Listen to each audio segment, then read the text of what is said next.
The University Press was founded in 1970, and it was founded in a real forward-thinking manner in that, oh, that'd be wonderful, thank you. You got it. In that the founders realized that Mississippi, being a small and poor state, could support a press much better if all of the 8 state universities joined together and did their part. And that's what it's been since 1970. We moved from the campus at Hattiesburg, where our founder, Dr. Robert C. Cook, was, to Jackson in 1973, and we've been at the R&D Center from there on out.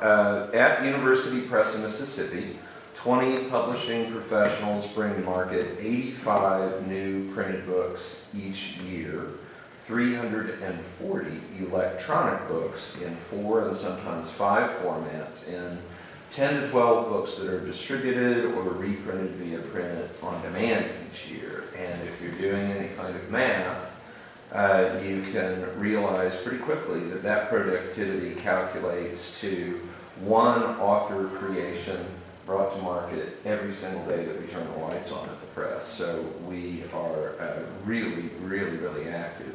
Last year our sales topped 2.3 million, and we've built an endowment of almost 4 million.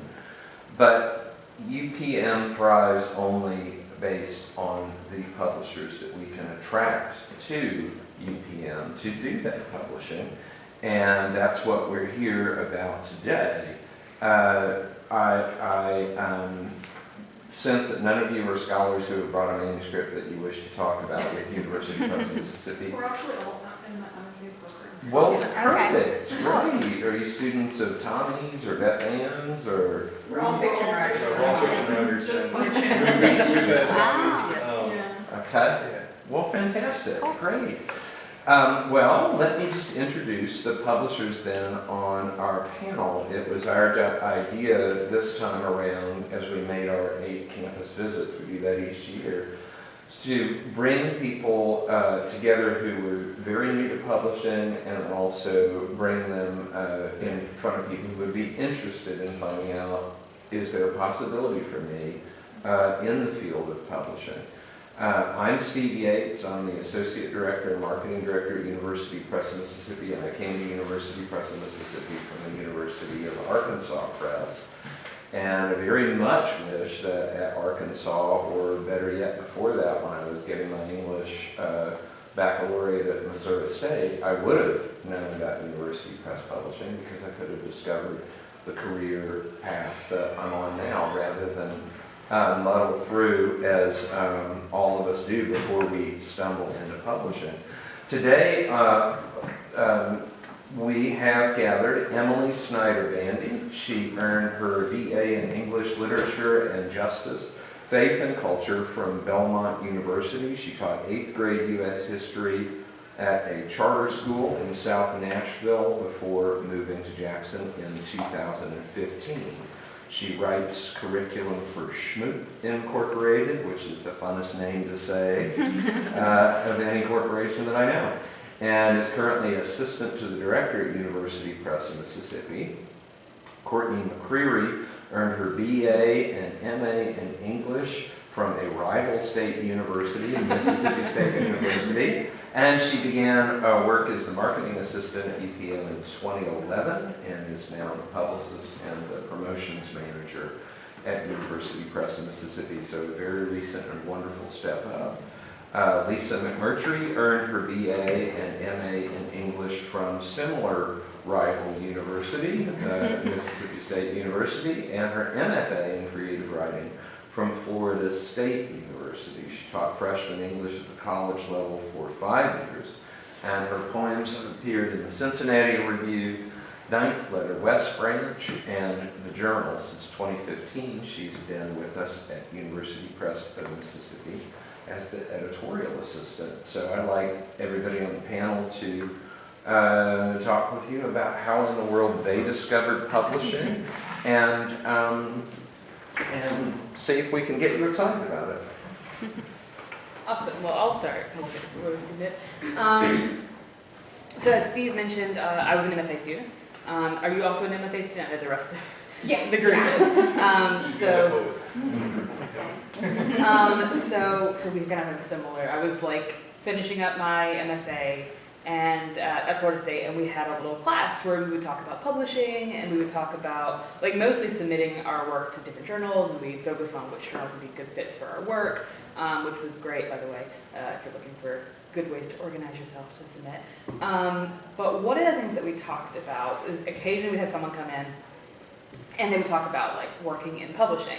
Not anything like what we're doing right now because it was never academic, but we'd have a couple of people who had been like agents or had worked for agents and stuff like that. And for them, one of the things that stuck out with me was one of the people was saying how terrible it was. She was like, it's awful working for an agent, and I was terrified by that. But she said, you have to have an internship to get your foot in the door on publishing. So when I finished, and I knew it was something I wanted to do. I had done the whole school thing, I had done the TA thing, and I knew I'm done teaching. I just want to go home at the end of the day and kind of forget about it. But I knew I always wanted to be in publishing, and I always thought fiction, nonfiction, trade nonfiction, and poetry. But when I came home to Jackson, which is where I'm from, I heard about an internship, a paid internship at University Press. Through a friend of mine who then connected me, and I took the internship. And I found out it was actually what I kind of loved doing. Because one of the things that, especially for like MFA students or PhD students in creative writing, that you have to consider is it's like that world of writing is very much a community based on a campus and in academia. And I knew that because I didn't want to teach, I was concerned about being separated from that community. And I also was a nerd. I still am. I don't know why I said in past tense, but I really liked scholarship and working with literature and staying kind of in touch with that. So it turned out that this was kind of the perfect job because what it did was you kind of stayed in touch with a kind of literary community, even in places like Jackson where there's not a strong necessarily literary community group of people, and you're not on a college campus where you get like writers in residence or amazing people coming and doing readings, you still get to stay in touch with them. And on the other hand, you also get to stay in touch with, there's three ways in this scenario, by the way. You get to stay in touch with the kind of academic side of literature, the scholarship, if that's something that you're interested in. I'm a big comics nerd too, and we do a big comic studies list. So we get to stay in touch with the scholarship of that. And in a way I can use what I kind of learned when I wasn't taking MFA or creative classes to apply to like my reading of manuscripts and talking to authors and stuff like that. So that kind of skill set kind of perfectly fit this job. And finally I had just a job where I could go home and I didn't have to answer student emails at 2 o'clock in the morning, which is amazing. But it just turned out to be kind of perfect. This idea that I could be in touch with literature, with the literary community, while also not being in academia. And that's kind of a tough job, because I was always told that if you wanted to, if you were getting an MFA, you had to teach, because it's that terminal degree now. Well, it's not anymore, you can take a PhD in creative writing, but the idea of the end game for anybody is to work as a professor, right? And I didn't want that. And so while I kind of fell in a little bit to academic publishing, it turned out to be exactly the kind of thing that I wanted to do. That being said, it's transferable. Like different university presses will publish poetry or fiction, and that's something to consider when you're like, oh, I want to do academics, but I also want to do fiction or poetry. There are places that do both. So it's not just and especially if you don't want to live in New York, and that was a consideration for me too. So. It's this weird amalgamation of things that I kind of like to do, and I still get to talk to the people that I was in school with, who were just so enthusiastic about that crazy paper that they've been working on for 3 years, and they finally get to make it a book, and I get to help them, and that's amazing. But I also get to talk to cool writers, and actually I get to do review copies for the Clarion Ledger because of this job. I've gotten in contact with like different poets around Mississippi, which has been really cool. So it's kind of perfect for me, and it's something to consider if you don't want to be a professor. That there are other options and ones that kind of keep you in touch with literature. Kind of all that being said, what I actually do as an editorial assistant is I kind of work with writers from the beginning of the manuscript. So what we kind of traditionally think of as publishing, I kind of talk to writers if they have proposals or full manuscripts, depending on what they come in as, and kind of walk them through the process of a manuscript from the beginning stages to the stage at which we send it to our project editors who take care of copy editing and cleaning it up and making it into this, like, and they send it to why am I forgetting the word for production? They send it to production and to marketing where, you know, you have a physical book in your hand. But we're the ones who are kind of organizing to make sure everything's there and to make sure that you get permission to use all the things in your book, or that all your photos are of good quality. And so all that kind of nitpicky stuff. But also I work with like getting endorsements and preparing internal stuff for our board members, or just kind of whatever. It's different every day. I don't know. It's the range of people you talk to is different every day. The kind of the stuff you do is different every day. It kind of, you know, you get patterns obviously, but you may end up one day emailing Gay's Relief, which I did, which is weird.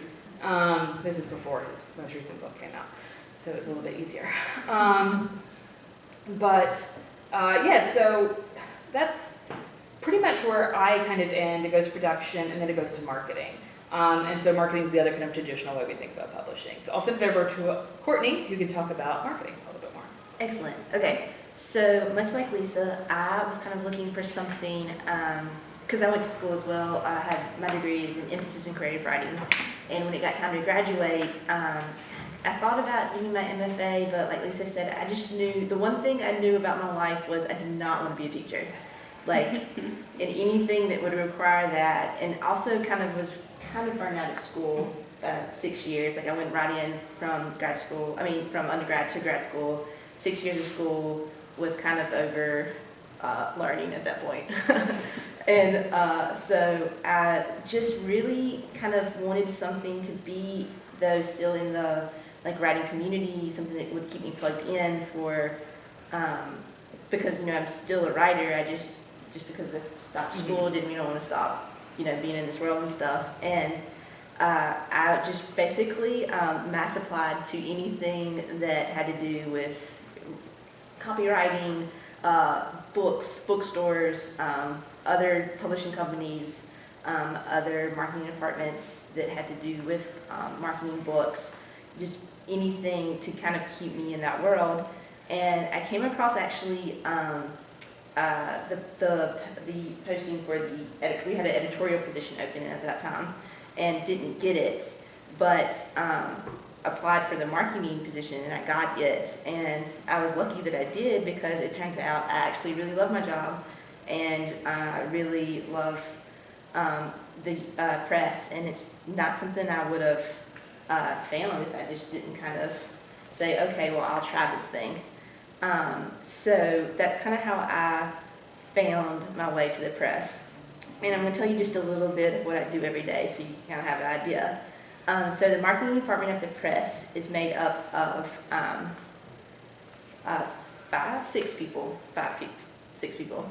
Hold on, let me count. Bad at math. Great at English, bad at math. Bad math. So we have Steve, who's the marketing director and in charge of sales. We have the course adoption and metadata manager. We have the direct to consumer and exhibits manager. We have the marketing assistant, and then we have my position, which is the publicity and promotions manager. And the thing that I'm discovering is my job kind of is just a lot of research. I mean, trying to figure out what this book is about and where to place it is basically my job.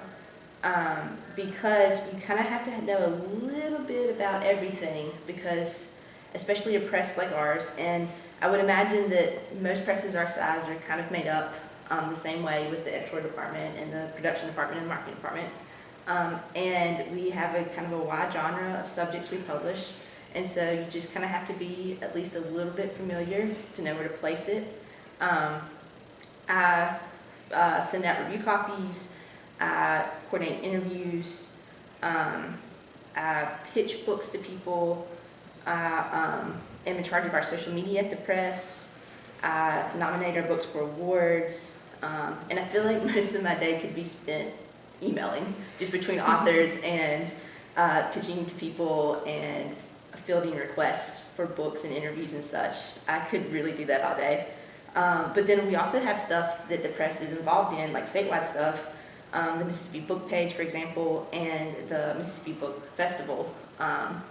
And I get to help with that stuff with my job. And so, yeah, that's just a little rundown.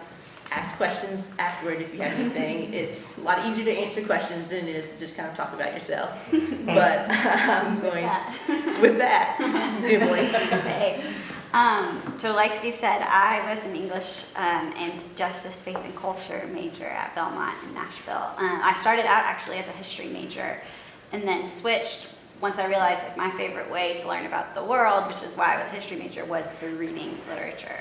So I double majored, and unlike these two, I did become a teacher, and I enjoyed teaching. I felt like when I graduated that my kind of two big passions were learning and reading literature and making others excited about that, and then community development and fighting for justice. And so to me, urban education seemed kind of like a natural intersection of those two things.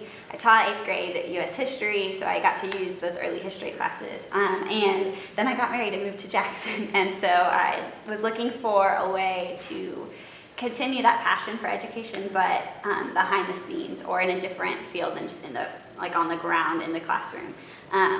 And so like Lisa, I heard about an internship at the press and applied, got the internship, and really discovered what scholarly publishing is for the first time. And to me, it's a perfect home for that passion to help educate others, to tell important stories, to keep up with scholarship, and to make that happen using kind of my skill set. And so at the press, I'm the assistant to the director. So my job looks a lot like Lisa's. I work with authors from the very beginning idea stage to we have a finished manuscript. It passes all checkpoints, heading to copy editing. I also do social media with Courtney. I do some event planning, fundraising, and grant writing.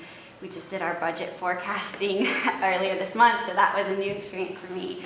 And I'm in charge of the interns. So that's what I'm going to talk about now, the most important part. We offer 2 internships in editorial at the press. The first is the McRae Publishing Internship, and that is a paid internship. And then we also have an internship available for course credit. Both internships are available fall, spring, and summer, so there's a chance if you apply and you miss the mark the first time, it's a rolling basis. The McRae Publishing intern the vision for that internship is to work with all of the departments at the press. So, in editorial we get greedy, and you're in my office, so I'm probably going to give you the most work, but there are opportunities to work with marketing, with production, and with business. There's always work to be done, so if someone has work and you are there empty-handed, we will give you something. The McRae intern does a lot of what Lisa and I do, so things like peer review, sending manuscripts out to readers, preparing the board docket, basically a book report on each manuscript that gets approved by our editorial board, making launch forms, similar book report that we share with our whole staff, things like getting endorsements for books, proofing the catalog, sending out rejection letters or interest letters, conference planning, all of that stuff. It's work that if you're not doing it, I'm doing it. If I'm not doing it, you're doing it.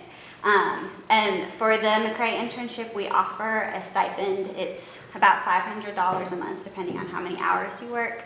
We would like the McRae intern to work about 32 hours a week, so it's a heavy workload, but we're flexible on that. We understand that that's not always possible. For the editorial internship, that is a less heavy workload. It's about 8 to 15 hours a week, and like I said, we offer course credit for that. Editorial interns do things like proofreading, checking indexes, some writing for things like launch forms, and then a lot of the more basic tasks like sending out rejection letters, sending out interest letters, I'm trying to think of other things. We just sent out paperback letters and fundraising letters to our authors, all of that kind of stuff, and then copying, filing, mailing. Let's see if there's anything else I said about that. So both of those internships, if you're at all interested in publishing, scholarly or not, I would really encourage you to apply. They give you a good picture of what it looks like at a university press every day. If you have no idea what you want to do, I would also encourage you to apply. Like Lisa said, it helps you get a sense of what it looks like to keep one foot in the door of academia and one foot in this like publishing business world. And if at the end of the day you have an internship with us and you realize, no, I am not interested in scholarly publishing, it's still really marketable skills like communication, organization, all of those things can go on your resume, and we write great recommendation letters, so it's no time lost. The McRae internship was named for an intern who actually held it before it was a paid position, and that's Selby McRae. And she worked both in editorial and in marketing, was absolutely fabulous. No matter what she touched, she put gold to it. And she now works at, I think, Houghton Mifflin in New York, and her family was so excited about the change in Selby, that what they saw, the spark that they saw in her, that they said, well, this is something that we want to open up to other people. And so that's where the McRae Family Foundation name came to that internship. Do you all have questions for us? Is this is probably is this your first encounter with what a university press is, or even the notion of it for the most part? Okay. And are you all in the graduate program in MFA? Okay, that's very cool. Great. And one poet and 4 fiction writers, right? Oh, I keep forgetting that she's in my poetry workshop, and I keep forgetting that she's not. Yeah.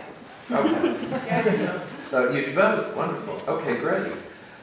What questions do you have of us? How easy would y'all say it is to move from an internship, or how likely is it to move from internship to staff member? Intern. So, I think to be fair, we both, timing is everything. Yeah. So we both worked at the press at a time where there was turnover and new positions were created. If that happens, then our first go-to would be the interns, people that are there, know our systems, have an email address already, probably already on the payroll, that kind of thing. But I mean, there are people at the press, a lot of our senior staff who have been there for 18 years and aren't looking to retire anytime soon. So it really just depends. That said, I think if you were to leave Mississippi and or look for a job at another university press, having an internship with us would speak a lot on your resume compared to I mean, someone. it's like Steve said on our last campus visit, which I didn't realize, North Dakota is the only state that doesn't have its own press. I think that's right. Yeah. Yeah. So, I mean, every state has one, at least one. Yeah. so yeah, they're certainly valuable whether or not it's here or, like with us, or with someone else. I didn't even finish my internship. That's true. I got 2 months in, Oh, they wow. were hiring, and they were like, and I applied, and got it. So I think some of our editorial members who I was working for as an intern are still bitter about that. But yeah, no, as Emily said, it's incredibly dependent on like what's happening at the press. But the answer is probably really easy. Certainly experience is valued in publishing. I feel like more than almost like anywhere else in academics, and like publishing just values knowing how to do it more than even something like education or expertise, because you don't have to be an expert in the field in which you acquire. So like you can move anywhere. If you're an editor, if you become an editor or an associate editor or whatever, you can move anywhere with it and just be like, I know how to do it. And you learn the field as you go, but at the same time, it's a pretty lateral move in a lot of ways. And it's always changing. Like we just swapped a bunch of our lists over to different editors, and so it's kind of constantly in flux. So the same thing can be said with like an internship. which is once you have those basic skills of like figuring out how to do peer review process, and managing readers, and managing manuscripts and contracts and all of that stuff, that's incredibly valuable if you want to get a future job in publishing. And especially if you want to do somewhere like New York, if that's the long game, right? Internships there are incredibly competitive. And somewhere like, and it was great, and this was something I was really concerned about when I got my internship, was I knew I wanted to get an internship in publishing, but I was really concerned that there wouldn't be any available, because I was like, Jackson, Mississippi, surely we have nothing. And I just wasn't even thinking until someone mentioned it to me. But I was worried also that internships would be really hard to get because of the competitive nature of them. And so it was perfect to start if you're not from Mississippi, and I assume many of you aren't, just based on, Ole Miss is a good MFA program. So if you go back to, Arizona, if that's where you're from, it'd be much easier to get an internship there than somewhere like Boston or New York. And that on your resume is super helpful. So. Yeah, I interned in Dublin and New York for 2 summers with their science fiction and fantasy division tour. Cool. And I loved it there, but I do not love New York. Yeah. And it's exhausting to me. And so I had looked at, but I really love the editorial process, and I still slush for tour. So I read submissions constantly for them, and that's my favorite thing. I think it's pretty, I think they publish less than 1% of the submissions that they've received, so it's just a whole lot of no's. But I've had one story in the last 2.5 years that actually made it to publication. It was just such a fantastic feeling. Yeah, literally. Yeah. But I'd never considered a university press. I'd looked at small presses, but it seemed, because I love to do it with fiction, but it's kind of neat to think about a university press because I would love to do editorial, but just not in New York. And the editor I work for acquires in science fiction scholarship. So we do a lot of studying, we just released a book about racial representation, Asian racial representation in science fiction. So if certain interests can certainly parlay into the acquisitions field of scholarship. So that kind of interest could come to the table in terms of acquiring books that are, especially pop culture. We have a big pop culture list. We do a lot of pop culture stuff. And so that kind of stuff we get to kind of put some of our own interests into. And there are some university presses that do publish some fiction and some poetry. I don't know that I could name many off the top of my head, but there are out there. Although that's going to put We don't. We will publish Mississippi writers whose work is about to fall into that netherland of being out of print. For example, we have several of Elizabeth Spencer's books on our list, and some of them, the very best, like The Snare and The Light in Piazza, which became a Tony-winning Broadway. I was like, yay, all right. Glad that's on our list. And also Ellen Douglas, lots of her list is ours now. And we just reprinted Howard Barr's Pelican Road. So for those Mississippi writers who've had that long and established career, and then, the New York houses begin to say, well, that's not enough for us, we're ready to jump at that and make sure that doesn't happen, though we don't want those books to disappear. This is more of a sales question, but who are y'all's customers? Our customers are the same customers as you would imagine any of the big New York houses being Baker & Taylor, which is a huge wholesaler, Ingram Book Company, and Amazon. Those are your top 4. And then down from that are a series of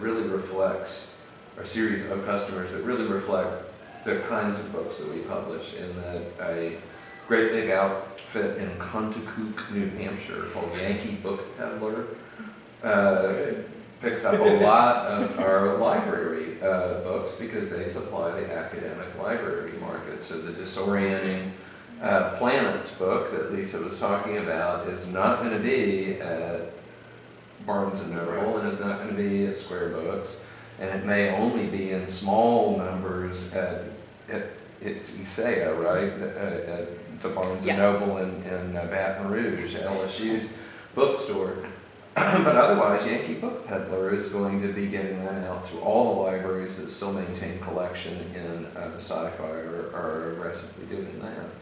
And then our list also has a big regional presence in Mississippi and in Louisiana. So all those great independent bookstores in Louisiana, like Octavia Books and Garden District Books, and those in Mississippi, which are many. We have a lot of great Mississippi independent bookstores.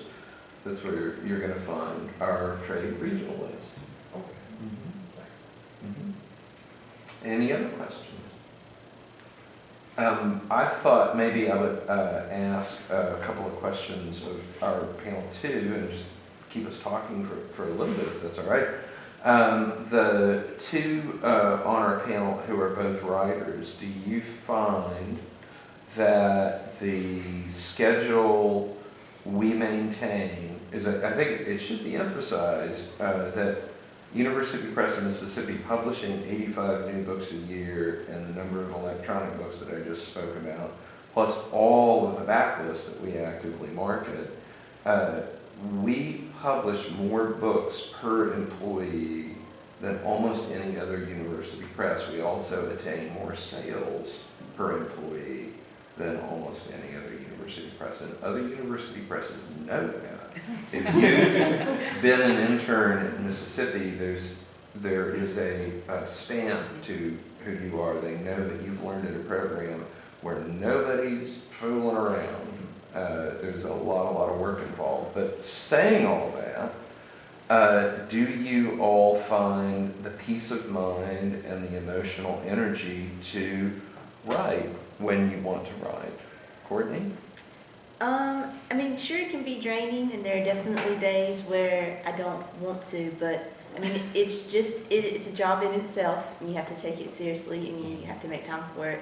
And I do think that if you're willing to organize your life in such a way that you have time to do both, that there is time to do both. Yeah, and I know you have a super rigorous writing schedule too, which I do not have, and I am very jealous of. It's the perk of poetry, right? Where you get to I'm writing a line, and then you just keep it on your phone in your notes, and you feel slightly accomplished. Yeah, absolutely, especially more than teaching. Because I don't know about y'all, I always had that really bad habit of literally the day of workshop, not the day before workshop, but the day of workshop for a 6 o'clock workshop, I would be starting writing a thing, which was horrible.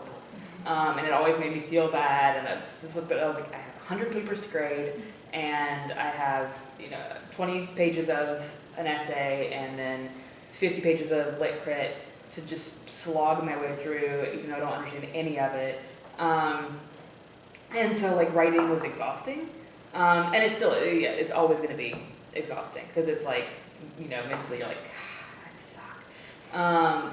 But I get to go home, which is incredible. And it sounds so simple that I get to go home and not have to answer my email or think about work, which I do anyway because I'm a nerd.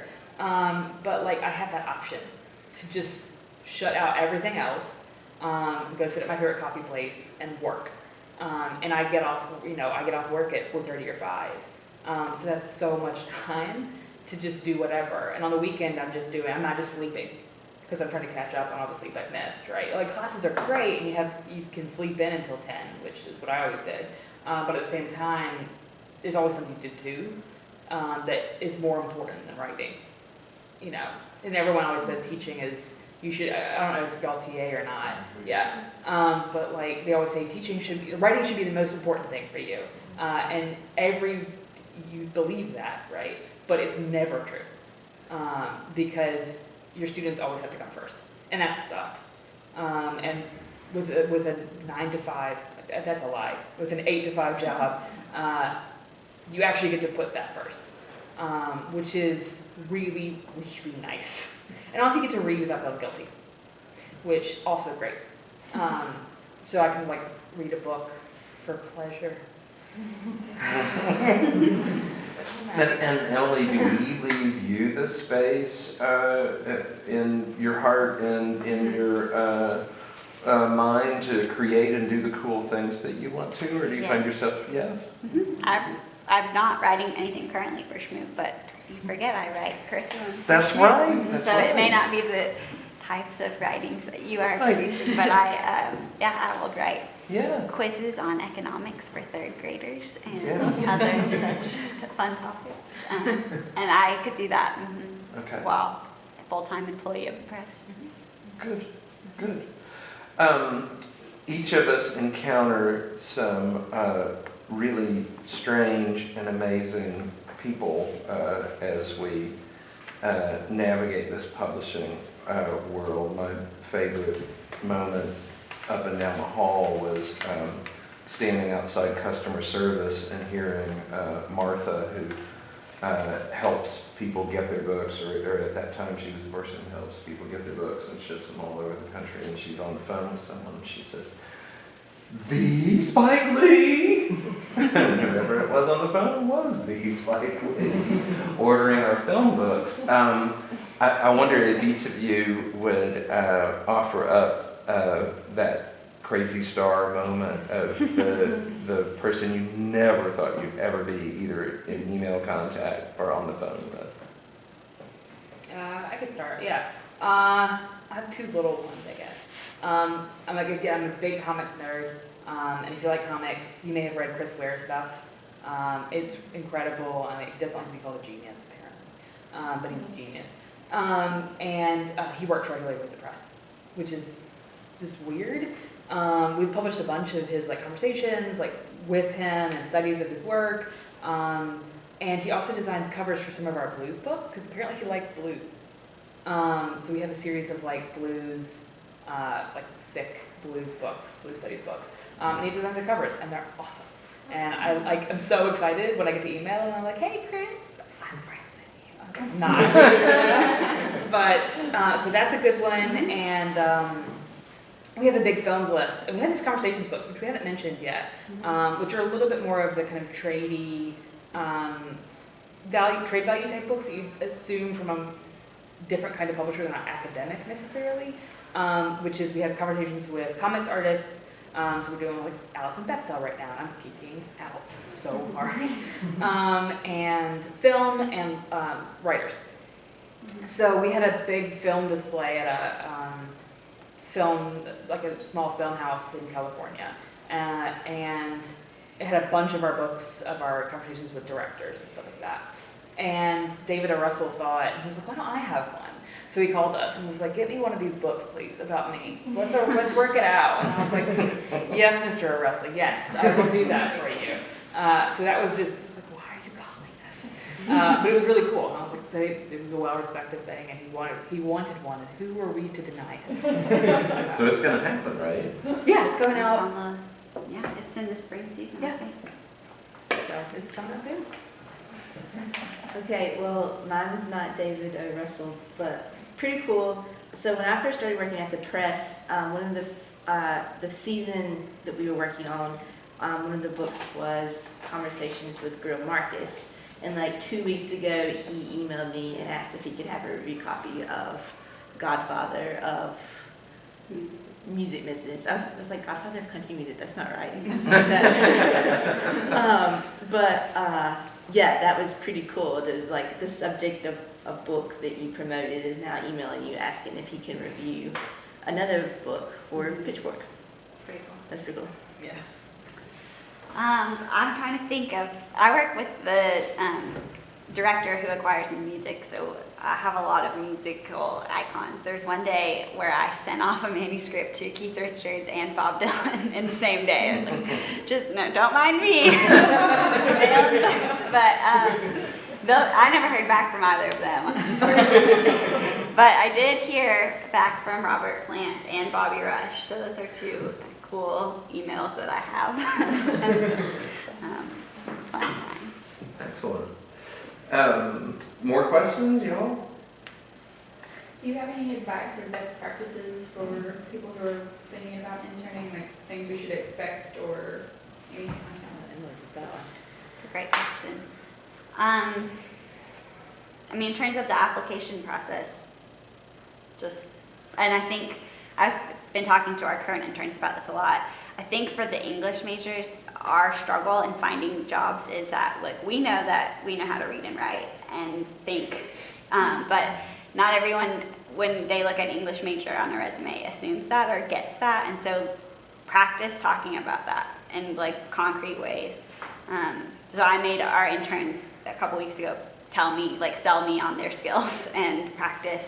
Tell me, you've done this internship, tell me, like, interview for another job with, and use an example from the press. And so I think that that's like good advice for everyone, including myself, is to think of concrete things that you've done that show those critical thinking and speaking and writing and skills. That's just kind of a general piece of advice. But in terms of our interview, same thing. If you come in for an interview for our internships, I'm going to have your resume in front of me, and that will be a list of talking points. So be prepared to talk about anything that you put on there. And I really think that I found in my experience looking for jobs, applying for jobs, that just knowing how to talk about it and sell it is a challenge, but it's a good thing to practice. And enthusiasm too, right? That will get you far. And knowing, I think, a little bit about our press.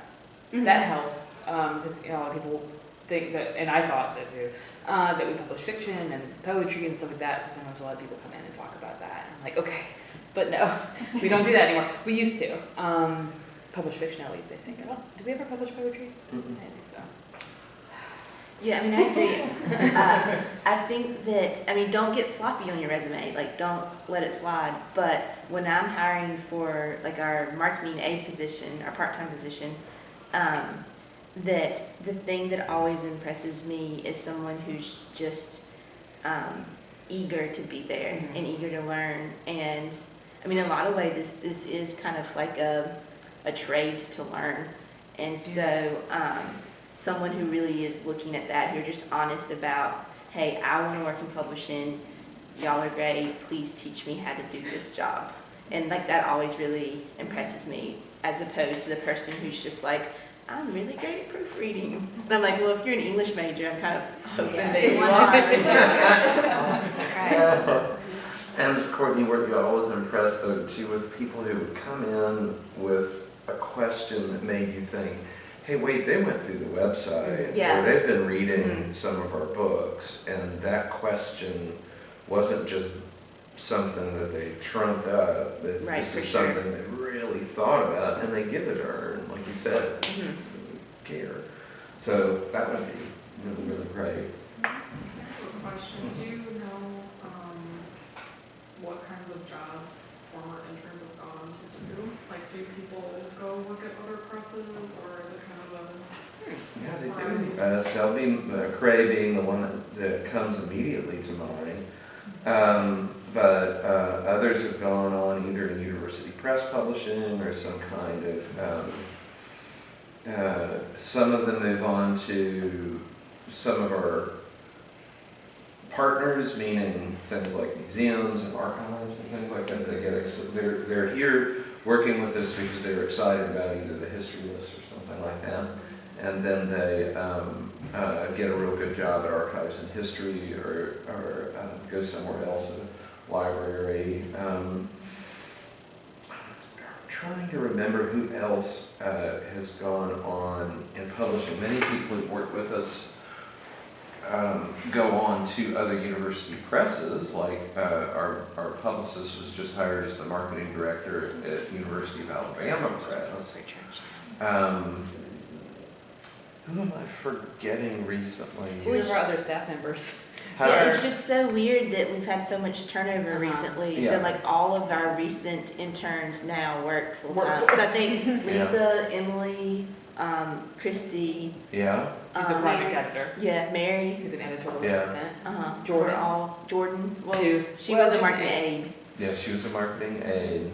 Yeah, see, for quite a long time, many employees at University of West Mississippi had been there for a long time. When I came in 1998, and I was a junior member forever until 2011, 12, when the first member of that team retired. When Isabel retired, that was like the first person of this great big group that had all been together. And so it did necessitate a very exciting time for the junior staff. And as we said, people switching disciplines, that's actually somewhat rare among editors to switch disciplines like that or take on new disciplines. So it's been an exciting and cool transition. And otherwise, we've been a real stay the course kind of bunch. A lot of people who work a long time. That didn't exactly answer your question, because I don't have any other specifics after that one, but many have moved on to other publishing companies. Our director moved on to be director somewhere else in Kentucky recently. So, all right, any other questions?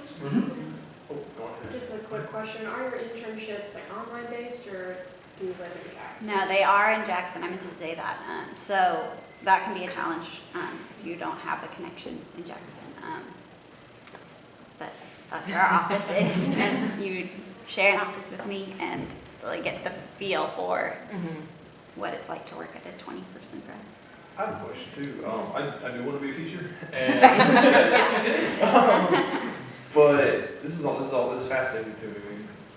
Actually, my wife, we're married, so we talk about her time publishing, or interning as a publisher a lot. I want to publish as well. Sure. I publish my own work, so I'd love to learn the industry.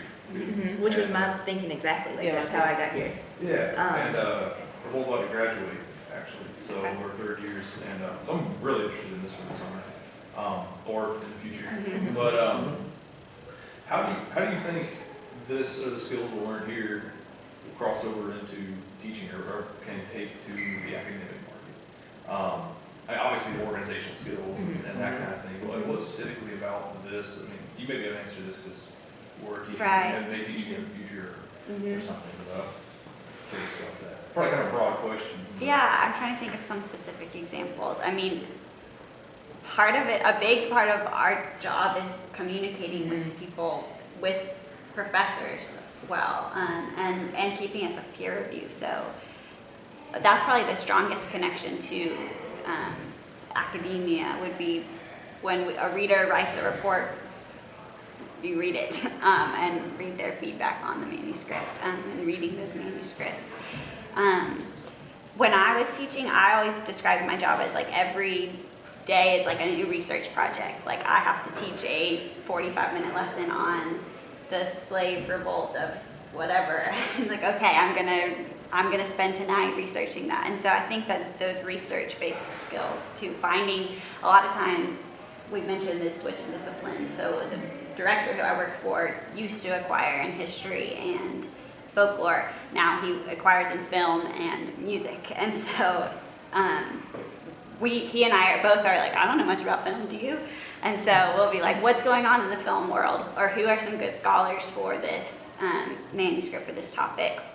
What should we do a book on in the next year? So he and I together will do a lot of that research. And I think that I have those skills from being an English major and from teaching, and that has really served me. And just being able to to condense all of that research into something that I can share with the rest of the staff at the press, or share just with the director, or share with other potential authors has been really helpful. And I mean, you talk about teaching, but if your plan is to be a writer and to publish one day, hopefully multiple times, you also get to go to things like launch meetings where you get to see how not only editors are thinking about manuscripts and receiving criticism and comments from readers, but also how we're thinking about marketing, which is also a whole nother thing that you should think about, especially if you're going to be like, I mean, authors drive their sales these days. I mean, unless you're huge and someone's doing that for you, like you're going to have to be out selling your own novel or your own collection of short stories, and to see the inside of how we think about doing that and how we're encouraging authors to be plugged in and how we kind of rope them in, like you'll get to see an inside picture of all of that, which could only help in your own process. Are y'all only interested in getting, or are y'all primarily interested in getting interns who want to be publishers, or Those are sort of the magic words, but not necessarily. It just depends, I guess, yeah. I mean, it's funny because when you asked that question earlier, I'm like thinking of like the last few McRae interns, and you know, a couple of them are sitting in this room and or work on the press, but the one that came to mind was Brad, and he's now a park ranger. So, Okay. That's true. not always, but it like Emily said, it's the magic words, Yeah. but it's not always. You know, I think we're just looking for eager people to be you know, involved in the press. And probably one of the things that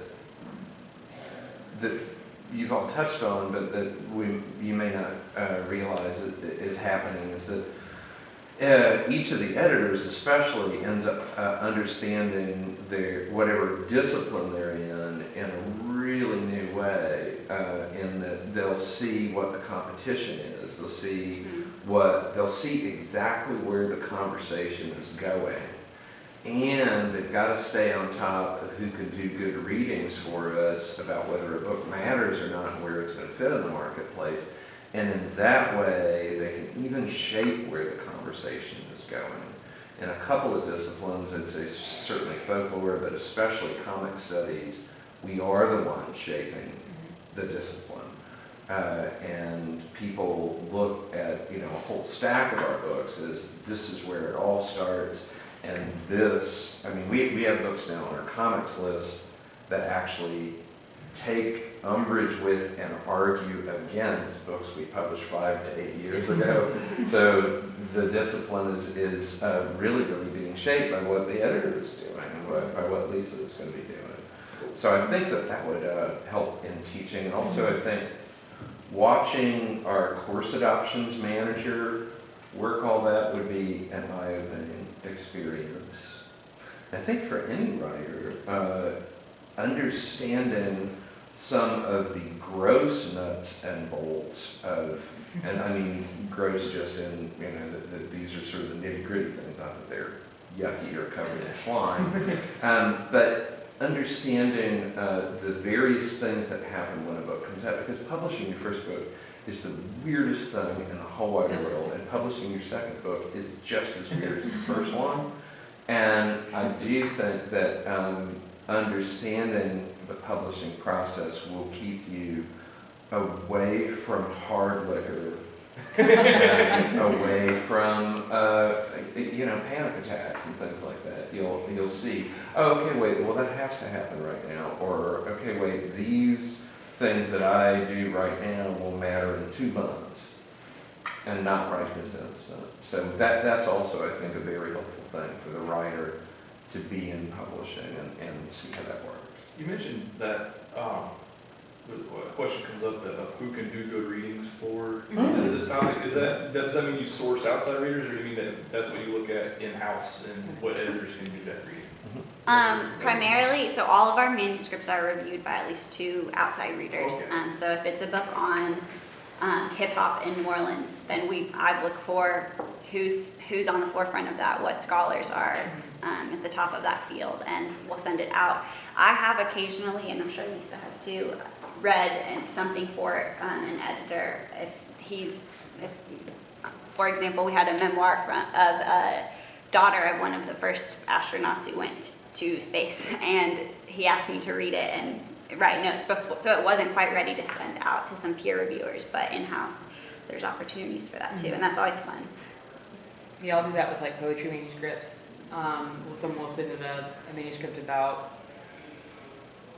whatever, you know, and my editor will hand it to me and say, could you read through this manuscript real quick? And not real quick, but, you know, read over it and let me know what you think in terms of what the field is like. But yeah, for the most part, we We do source outside readers. It's a really fascinating process and how we find those, because you realize how small the academic world is.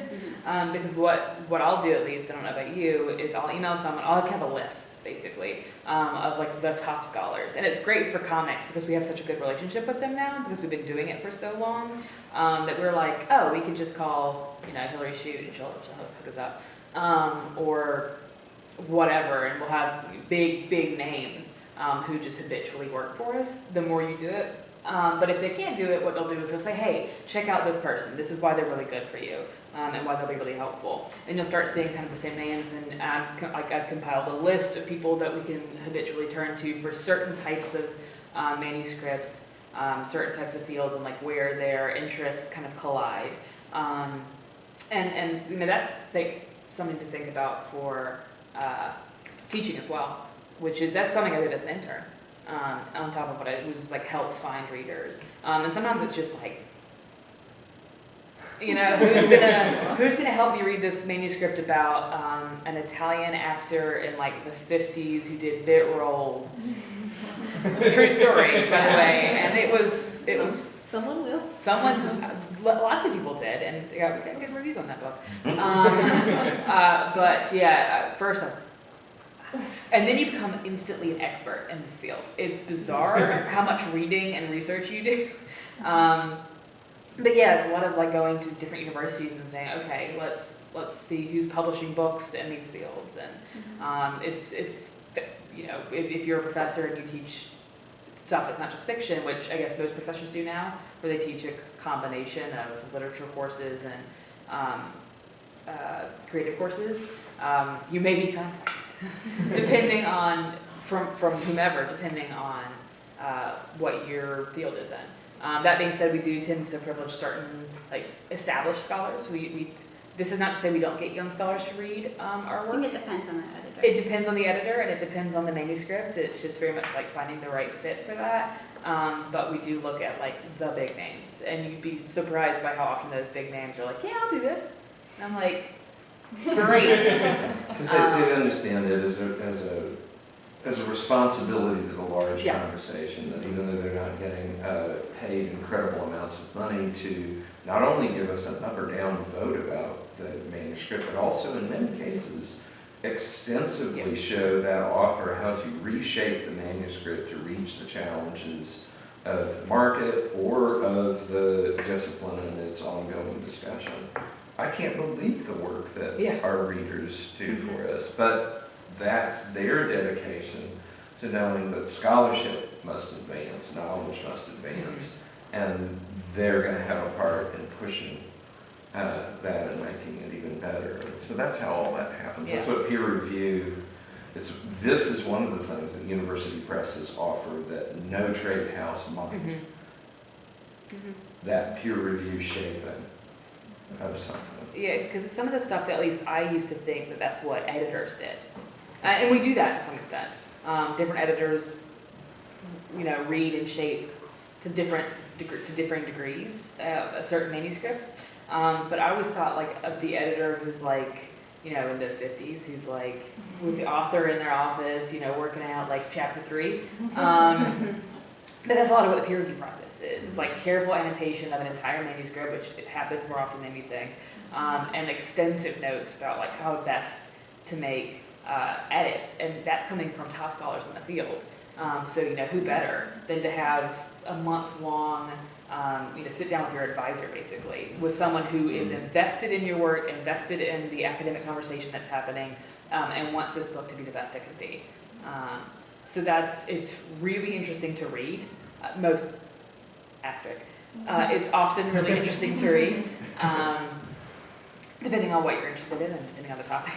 But yeah, it's... And I think reading those reviews is a good, learning by example, that is good practice and experience in how to give feedback to others, so in terms of thinking about teaching. It's also useful, piggybacking on your piggybacking, to think about like applying it to future careers in academia. One of the things, at least that my editor will do, and I assume yours as well, because I know Craig, was we'll read over a bunch of reviews, and then we'll have a conversation about like, okay, so this is what this reviewer said, this is what this reviewer said, sometimes they're at odds. How much stake are we giving to each reviewer? Like, sometimes, do they know each other? You know, have they had previous, like, clashes, or, you know, in the academic arena, have they, are they coming at it from two different kind of perspectives? Because sometimes that will happen too, and it's really useful to have an MFA or a PhD, or even just a master's, or bachelor's. Not everyone in our press has advanced degrees, about half, and probably a little bit more than like a third of them have advanced degrees, I guess. But you kind of get to weigh in too, to say, okay, well, I know that like this person's coming at it from a super, like a new critical point of view, and this person's coming at it from a linguistic point of view, and so necessarily they're gonna have issues seeing a manuscript in the same conversation, and like they're gonna want different things. So like how much of that, then when we talk to the original author, how much of that do we kind of, you know, because like where do we position ourselves in, and what do we want to tell them? Because you don't want to throw a bunch of stuff at an author and be like, good luck. You want to say, okay, well, here's what's happening. And they'll assume, they'll understand for the most part too, but like, you come in on that, and that's incredibly helpful when you apply it to academics afterwards, which is how to be balancing the multi-perspective kind of thing, which happens a lot, at least for what we do, like what my editor requires in, that people come at it from very different perspectives. And it's really, really interesting to look at that, so. And those readers are anonymous, right? The Yeah. author receives this critique, and it's not as if they know, okay, well, John Shelton Reed wrote this. Mhm.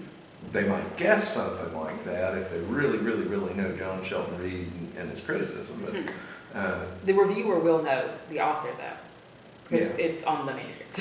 right. We don't do blind reads or anything like that, so. But sometimes the reviewer will say, hey, let them here's my email address, send it to them, let's talk. And that can be really fun to watch, because you're like, oh, I want to make it better. So that's kind of cool when that happens, so. And gosh, it's volunteer time at that moment. Right, I'm You like- know, you've already paid the reader's fee, and so that person has volunteered their time to shape something and make it better. Yeah. It is really, really cool. Other questions?